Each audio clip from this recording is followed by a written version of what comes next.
180, balik lagi di 180 Hangout. Apa kabar kalian semua? Aku berharap kalian semua sehat selalu, baik-baik aja, dan juga selalu berada di bawah penyertaan Tuhan ya. Nah, hari ini kita bakal sama-sama memuji dan memuliakan nama Tuhan bareng-bareng, dan juga bakal dengerin sharing yang akan dibawakan oleh Kak Cindy. Sebelum kita memulai sesi kita pada hari ini, yuk kita mulai dengan berdoa dulu. Bapak, terima kasih atas anugerah dan kesempatan yang telah Engkau berikan pada kami hingga saat ini. Sekarang kami ingin menonton 180 Hangout Session pada hari ini ya Bapak, biar Engkau memberkati setiap dari kami yang menonton. Dan juga biar Engkau melindungi setiap anak-anak-Mu ya Bapak, dimanapun mereka berada, di tengah pandemi situasi saat ini. Di dalam nama Tuhan Yesus, kami serahkan sesi kita pada hari ini ke dalam tangan-Mu. Haleluya, amin. Selamat beribadah, God bless you. Shalom sahabat wanita yang terkasih di dalam Tuhan. Bukanlah suatu kebetulan kita ada di tempat ini pada hari ini, tetapi Tuhan begitu baik bagi kita semua. Tuhan pilih kita semua. Tuhan mau berbicara bagi kita semua. Dimanapun kita berada, Tuhan tidak terbatas oleh tempat dan waktu.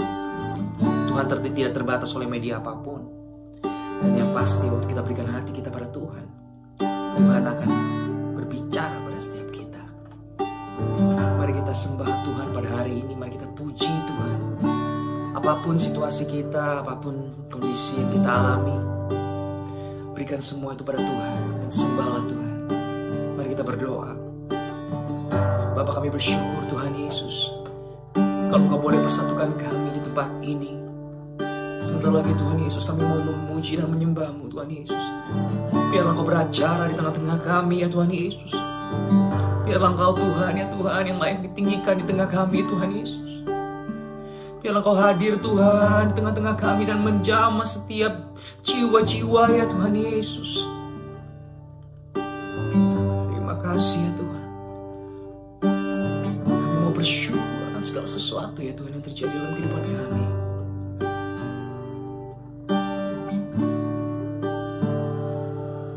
Apapun yang terjadi dalam hidupku, selalu ku berkata, Tuhan Yesus baik. Dalam segala hal yang terjadi, tetap ku berkata, Tuhan Yesus baik. Sekali lagi kita katakan,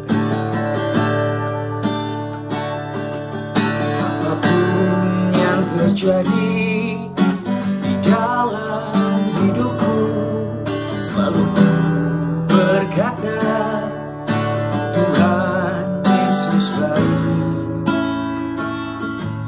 Dalam segala hal yang terjadi, tetap ku berkata, Tuhan Yesus baik. Sama-sama kita tinggikan dia. Ku sembahkan, tak dapat ku membalas kasih-Mu. Ku sembahkan, oh Bapa, ku rindu selalu menyenangkan.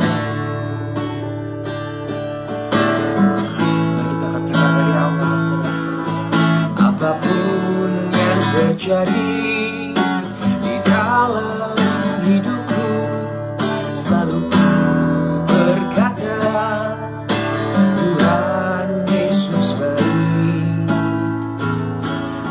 Dalam segala hal yang terjadi, tetap ku berkata, Tuhan Yesus baik. Mari angkat tangan kita bersama, katakan, ku sembahkan,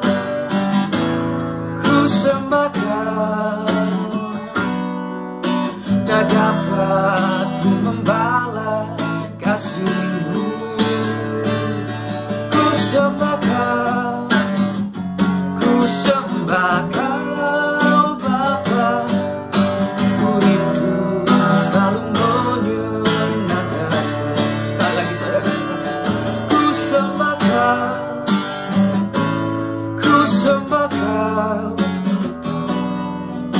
tak dapat ku membalas kasih-Mu. Ku sembah Kau Bapa, ku rindu selalu menyenangkan.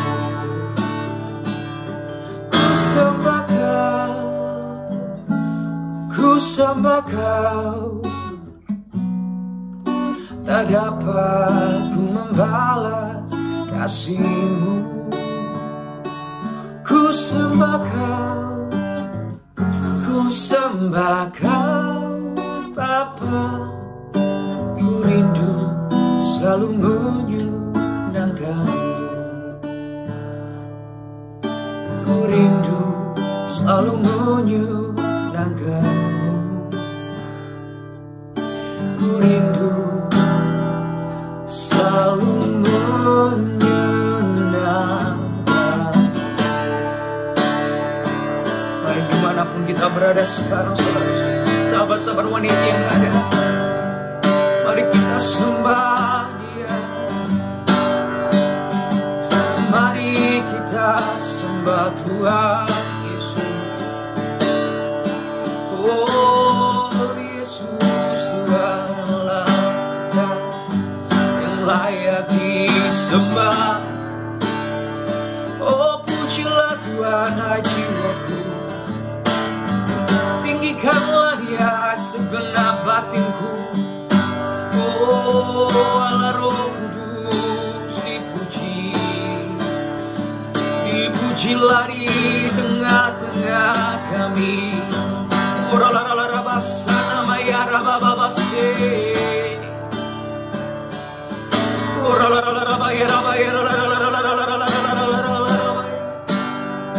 inilah kerinduan kami Tuhan, kerinduan kami memuji-Mu Tuhan, berdiam di dalam hadirat-Mu Tuhan. Oh Yesus, oralalarabasana maya laralalarabaya,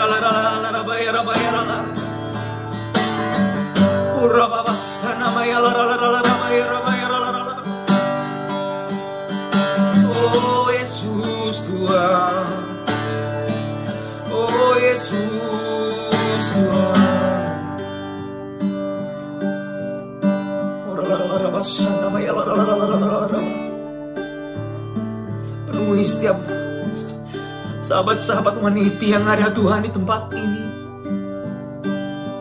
yang mulai padam apinya Engkau bakar kembali Tuhan Yesus, yang mulai jauh Engkau tarik mereka kembali Tuhan ke dalam pelukan-Mu, yang membutuhkan jawaban Tuhan, berbicaralah pada setiap yang ada. Orabasana maya laralalarabaya, orabasana maya laralalarabaya. Jesus, oralalarabasana. Yes, Lord Jesus.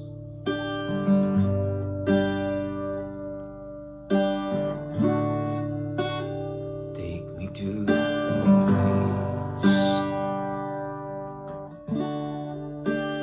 where there's nothing else but me, longing for Your presence. I know that You're calling me to You. Here I stay and long for Your embrace. Nothing else could ever take Your place.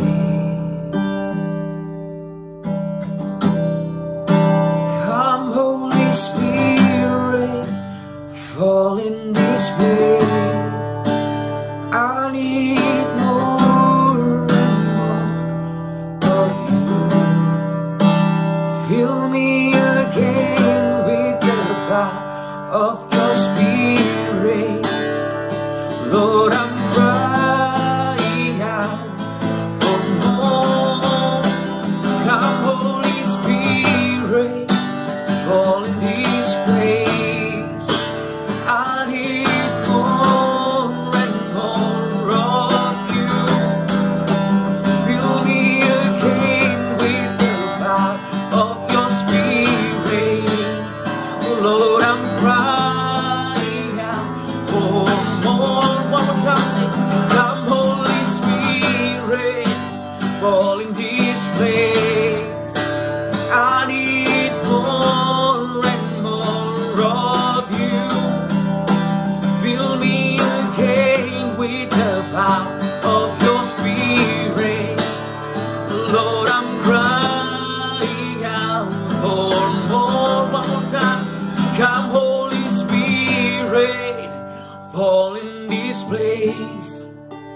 I need more and more of you.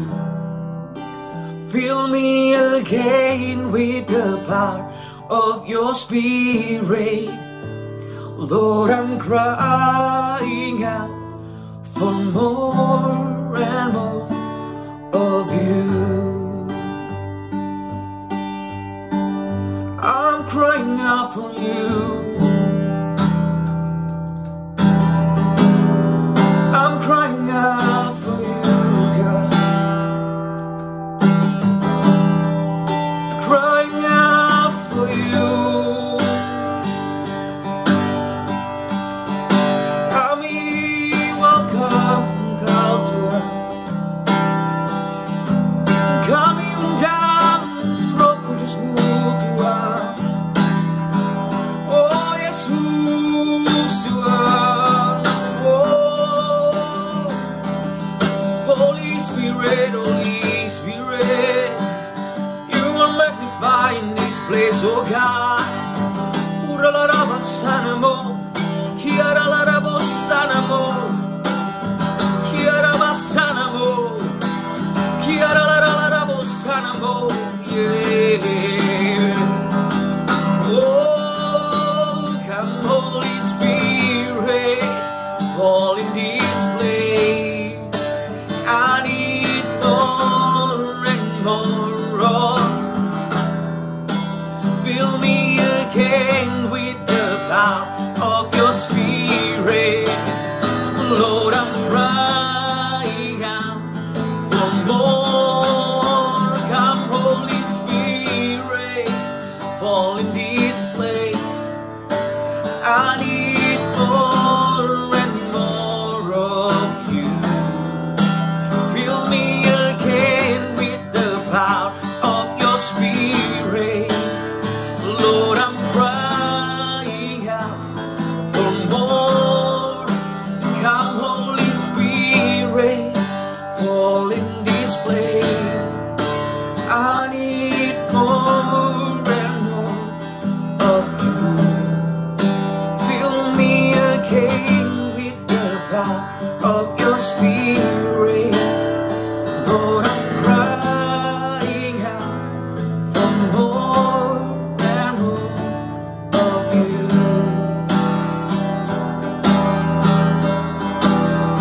Lord, I'm crying out for more and more of you.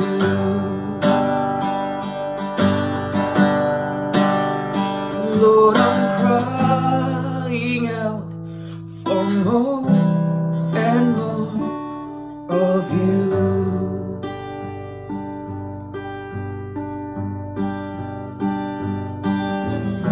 Terima kasih Allah Roh Kudus. Terima kasih Tuhan Yesus. Kalau Engkau beracara di tengah-tengah kami pada hari ini, kalau Engkau sedang menjamah jiwa-jiwa yang ada Tuhan, biarlah Engkau terus Tuhan beracara Tuhan Yesus. Biarlah Engkau terus berbicara pada setiap kami ya Tuhan Yesus. Oh Tuhan, Engkau tak terbatas Tuhan Yesus. Engkau Allah yang tidak terbatas Tuhan Yesus.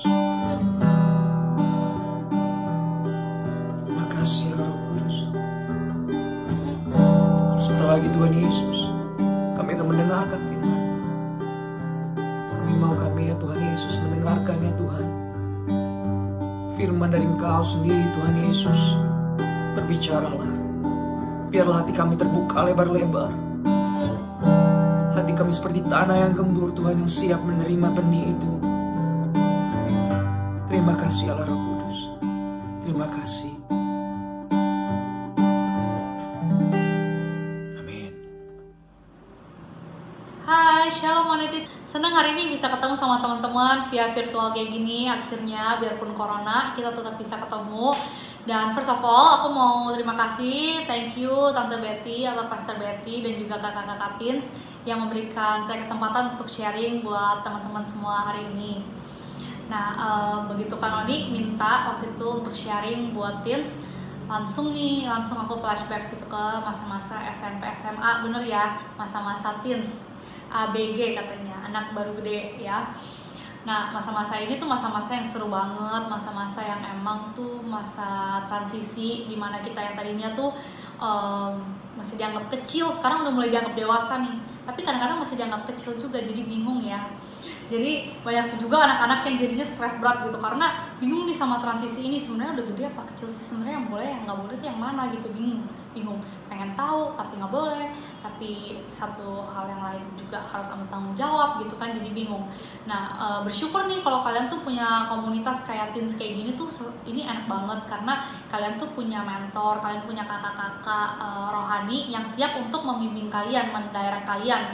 Karena kakak-kakak rohani ini kan udah pernah ngelewatin nih, mereka udah tahu, oh jadi teens tuh kayak gini, kesusahannya tuh kayak gini, oh caranya tuh kayak gini kalau misalnya lagi mikir yang gimana, atau lagi mengalami masalah dengan teman, atau pelajaran, pokoknya hal-hal yang lainnya lah gitu kan. Kalian punya kakak-kakak rohani yang siap untuk dari kalian. Nah, ini anaknya. Nah, makanya kalian jangan lupa ajakin teman-teman kalian juga untuk ikut nih ke komunitas, supaya mereka juga enak gitu punya kakak-kakak mentor yang siap mendirect kebingungan mereka gitu. Jadi nggak menyesatkan gitu, tapi malah memberikan pencerahan, ya kan.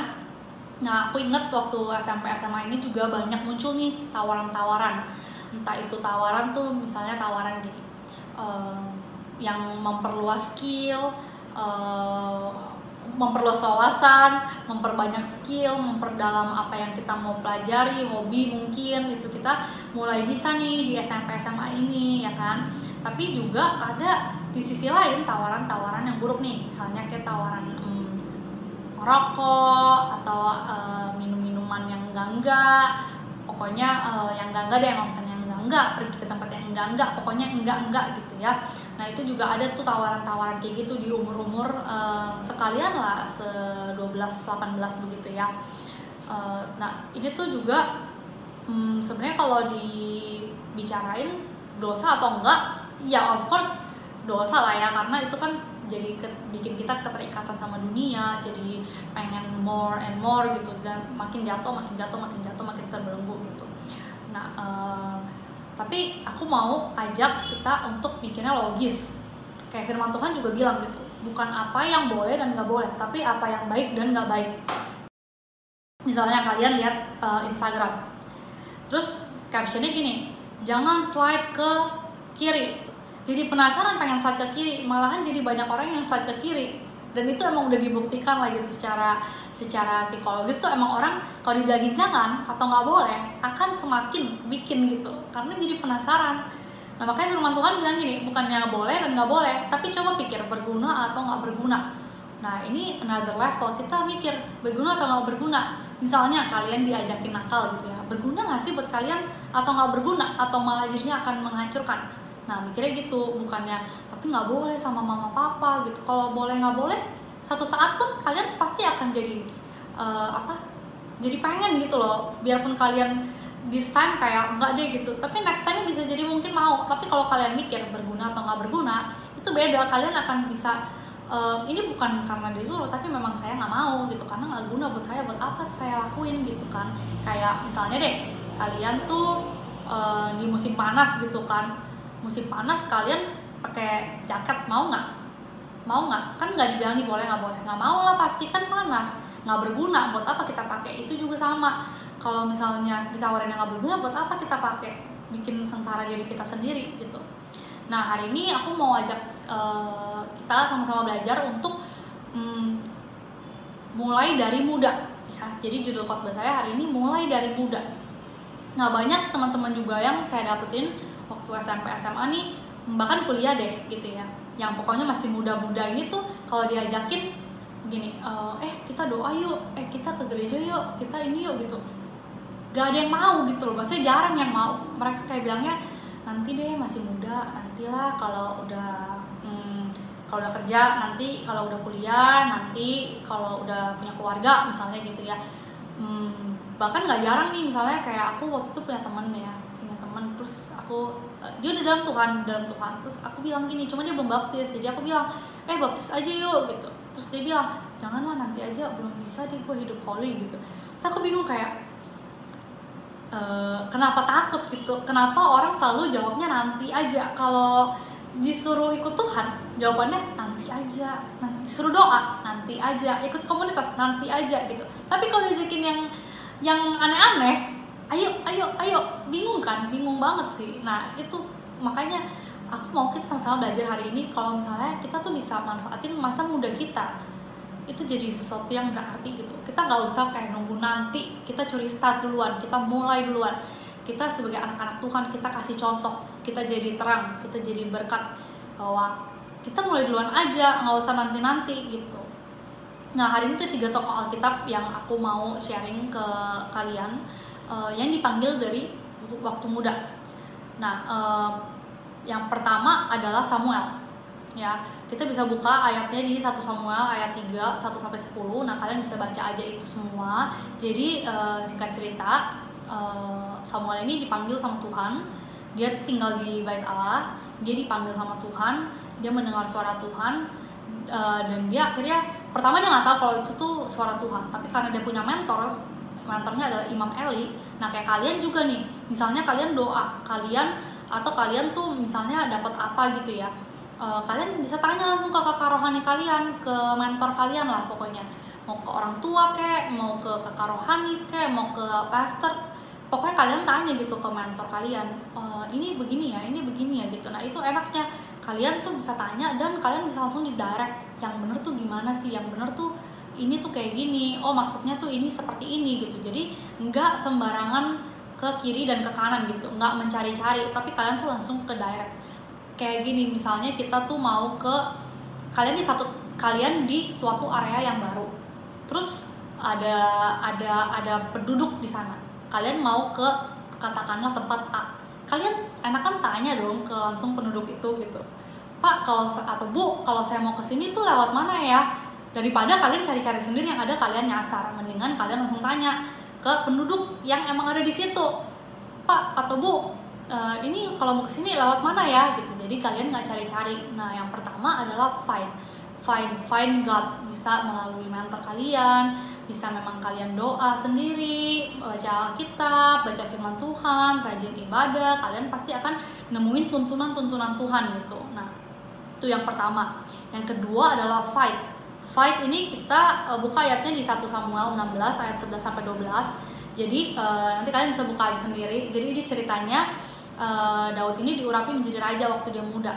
Nah posisinya Pak Isai ini, papanya Daud ini punya beberapa anak-anak laki-laki gitu ya, yang siap diurapi jadi raja. Pokoknya yang gagah-gagah. Tapi Tuhan nggak pilih yang gagah-gagah itu, Tuhan pilih Daud. Tuhan lihat hati ya. Di sini dibilangin emang juga kayak banyak banget khotbah yang bilang Tuhan lihat hati, Tuhan lihat hati, Tuhan lihat hati gitu. Nah di sini, tapi kenapa judulnya fight? Kenapa poin saya fight? Karena gini. Jadi Daud ini seorang yang di underestimate, udah dia paling bungsu, paling kecil, pasti paling diremehkan lah gitu ya, paling diremehkan. Bahkan papanya sendiri nggak mikir kalau dia itu masuk ke requirement untuk diurapi jadi raja.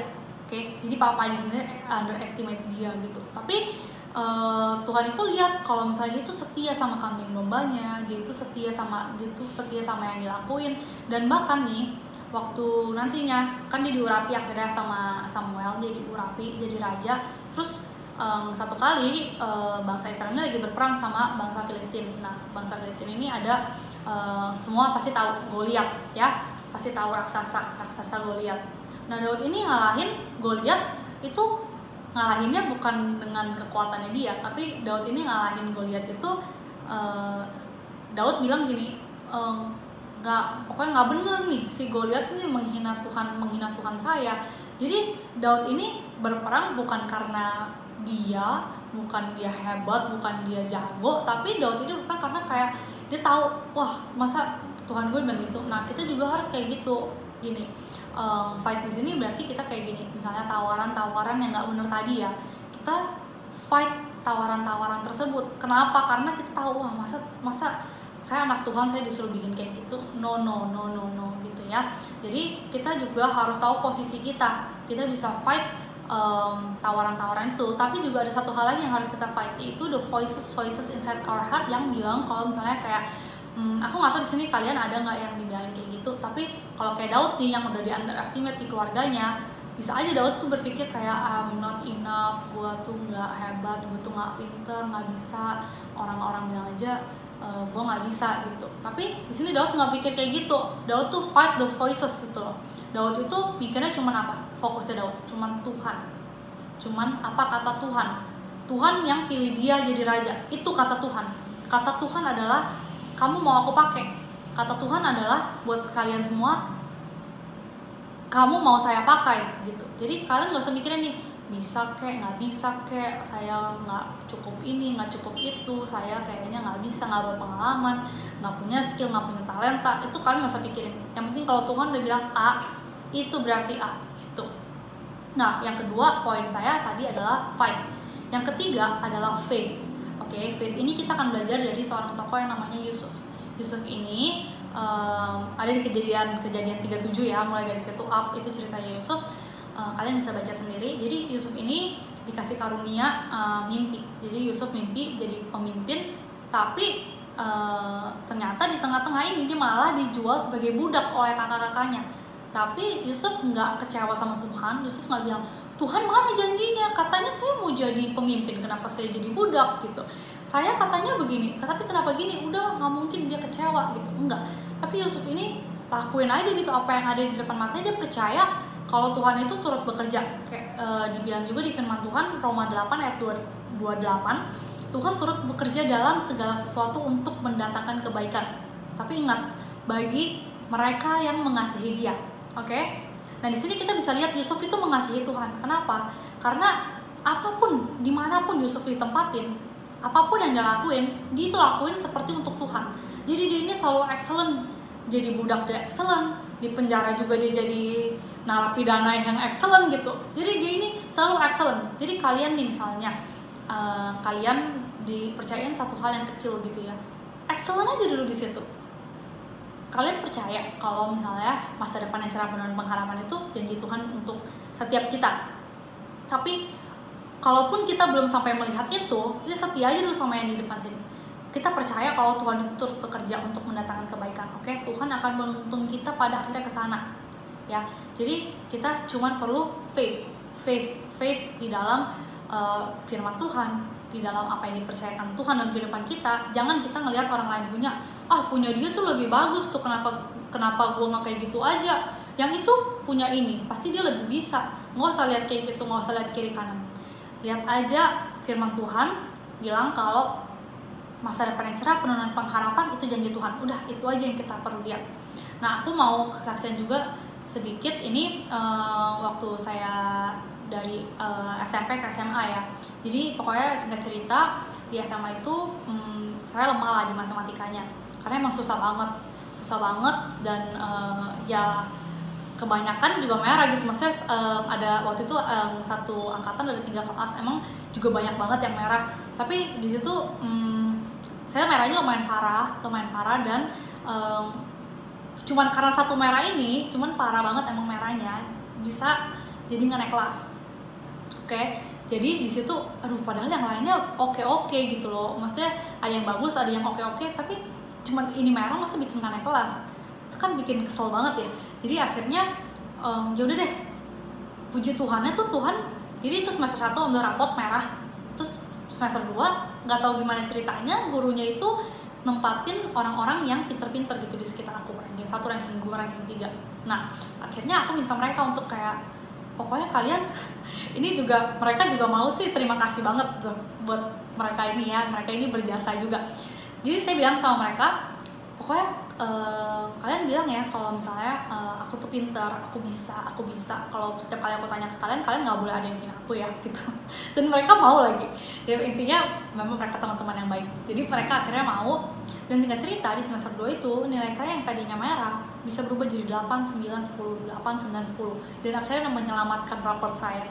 Dan maksud saya di sini poinnya adalah nggak ada yang nggak mungkin buat Tuhan gitu, dan di situ saya belajar, bukannya saya tidak belajar. Jadi saya percaya kalau misalnya Tuhan punya masa depan yang cerah penuh pengharapan. Tuhan bisa ubahin nilai saya yang merah jadi hitam. Nah, tapi saya juga bekerja nih, saya juga kerjain, saya juga belajar, saya juga berusaha, saya rajin gitu untuk kayak belajar. Nah, itu hasilnya akhirnya bener-bener Tuhan ubahin gitu, jadi rapotnya hitam ya. Nah, aku juga mau nyampein ke kalian semua yang mungkin hari ini ngerasa kayak nggak bisa, nggak mungkin, udah keburu kayak gini, udah keburu kayak gitu. Jangan percaya itu, jangan percaya itu. Percaya sama firman Tuhan yang bilang masa depan yang cerah penuh dengan pengharapan. Oke, kalian punya itu, kalian punya janji Tuhan. As long as you walk with God, semua itu akan jadi baik-baik aja. Nah, kalau misalnya pun kalian nanti ke depannya punya kesusahan, kalian bisa langsung sharing ke kakak-kakak rohani yang kalian punya. Kalian bisa minta direction, karena itu penting banget. Jangan pernah ngerasa kalian tuh sendirian, karena you are not alone. First of all, kamu punya Tuhan. Kedua, kalian punya kakak-kakak rohani, kalian punya orang tua, kalian punya mentor, kalian punya orang-orang yang selalu doain kalian. Jadi kalian jangan pernah ngerasa kalian tuh sendiri. Oke. Nah, aku mau ajak kita sama-sama untuk berdoa untuk menutup sharing kali ini, and I hope next time kita bisa sharing lagi sama-sama. Yuk kita doa sama-sama. Tuhan, terima kasih buat hari ini. Kalau setiap kami boleh belajar tentang firman-Mu, kami mau start awal, kami mau mulai dari muda Tuhan untuk responding to your calling. Kami mau dipakai untuk kemuliaan nama-Mu. Kami mau dipakai secara luar biasa. Kami mau dipakai untuk menjadi terang, menjadi garam, menjadi contoh, menjadi berkat untuk keluarga kami, untuk teman-teman kami, dan bahkan untuk jiwa-jiwa nanti Tuhan. Kami percaya masa depan yang cerah penuh dengan pengharapan Engkau telah sediakan buat setiap kami.